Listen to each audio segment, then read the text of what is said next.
राम राम भैया। रामपुर बाजार में आई आज यहाँ पर एक सांड बिजली लगे से मर गया है।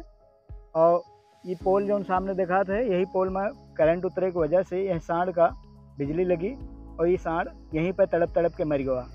ये रात में 12 बजे का घटना है और एक सूचना गांव वाले यहाँ आसपास के दुकान वाले ये सब बिजली विभाग का और एसडीएम का तत्काल दिहिन सवेरे से कई बार फोन ऑन करके बताने के बारे में, लेकिन अभी तक ये सांड यहीं पे पड़ा हुआ।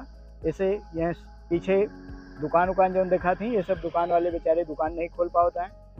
और हमारे साथ ही खड़ा है गोकुल दादा, इनसे बात करें। लगा हुआ है डबल पोल, इससे जो है जो अर्थिंग वाला तार था उसमें करंट आने की वजह से जो है ये सांड जो उसी बिजली की चपेट में आ गया 12 बजे रात को।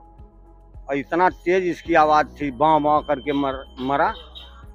और मैंने जो है कई बार प्रार्थना पत्र दिया है बिजली विभाग वाले जो शासी अभियंता तारुण जेई और जो है एसडीओ बीकापुर और तहसील एसडीएम को दिए हैं, थाना तारुण को दिए हैं।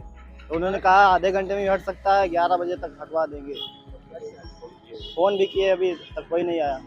लगभग 11 बजने जा रहा है लेकिन अभी तक कोई यहाँ पर कोई प्रशासन आया नहीं। अपने इस चैनल के माध्यम से हम बिजली विभाग के अधिकारियों का सचेत करे चाहिए थे कि यह तरीके से जहाँ जहाँ भी बिजली के करंट पोल के अंदर या अर्थिंग में उतरत है उसका तुरंत से तुरंत ठीक करावें और यह सांड के तुरंत निस्तारित करावे की व्यवस्था करें ताकि बाजार वासियों का इससे निजात मिल सके और यह पीछे जो दुकान बंद पड़ी हैं ये सब खुल सकें। जल्द से जल्द यहाँ पर प्रशासन का काम करेगा चाहिए। धन्यवाद।